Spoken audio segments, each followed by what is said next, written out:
A Curse for True Love is the final book in Stephanie Garber's trilogy that I read. And it's weird that I'm making this video now because I've already talked about this book a little bit in my January wrap up. So time, it's crazy.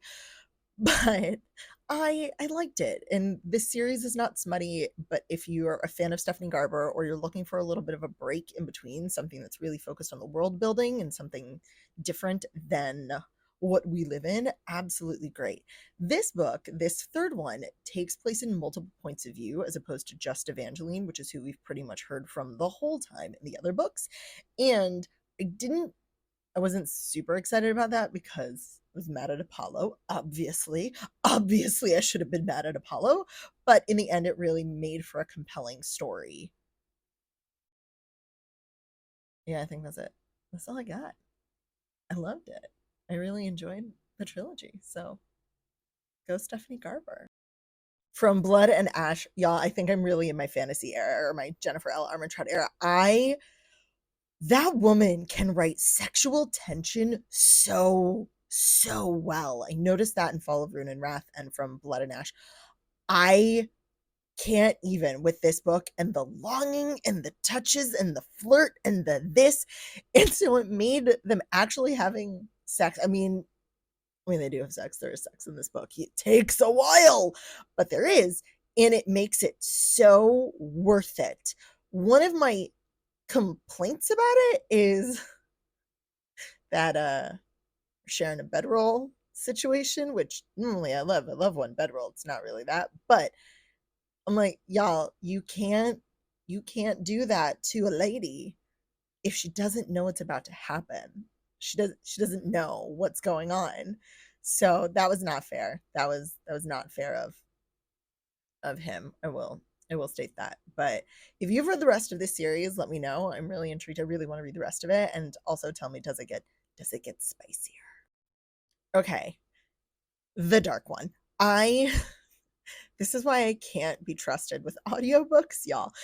I read The Never King and I thought it was fine. I didn't love it. I didn't really feel like anyone went on an emotional journey that was big enough to justify Winnie staying with the Lost Boys and all of them. I didn't get it.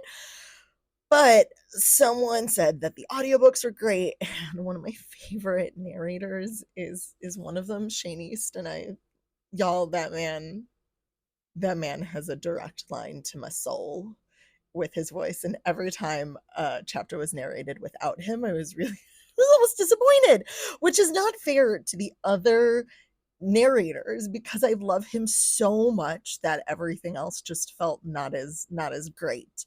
And I like that this audiobook narration had different people narrating for each person whose point of view we get in a chapter. I really appreciated that. But I can't really judge it. I can't. Yeah. I also find that sometimes I just get lost in people's voices or annoyed with how they say something. And so in terms of writing and in terms of the words, I don't feel that same connection. But let me know if there's an audiobook you think would change my mind. Brooklyn Cupid was a book that I don't even know how I found it. I don't think it was an ad. I truly do not know how this book got downloaded onto my Kindle e-reader, but I decided to read it and it was longer than I expected. And okay, here's what I'm going to say. The book is fine. It's a perfectly fine book. It's a romance novel. It's pretty fluffy. There's some I'm not even going to say morally gray. I'm going to say with off-white situation. But what I did like, and this is the question that I have for y'all, is in this coupling, the girl writes spicy romance and the guy finds out her handle name and reads it. And then when they finally get together, kind of from the reading that he did, enacts those things that she wrote about, and obviously, not obviously, but he believes she fantasized about, especially because what she was writing was obviously about him. So here's my question to you all. Brooklyn Cupid, take it or leave it. Do you, if you have a partner, long term or short term, Do you share the spicy scenes that you really like? And do they recreate them with you? Ice Planet Barbarians is a book that has come up multiple times as a, oh, you should read this. And I finally bit the bullet and got it. And I will say I appreciate the author's note and trigger warning at the beginning of this, at the beginning of the story. So thank you. Oh, there's something about a sci-fi paranormal symbiote in the heart telling you who your true mate is that I can just suspend my disbelief and get behind. I don't often believe the love at first sight. I see you from across the room, and obviously I know that you and I are meant to be together.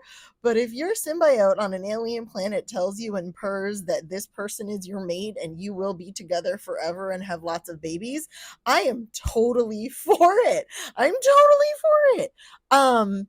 Let's go with I don't love engaging in oral sex before you get consent because she's just passed out.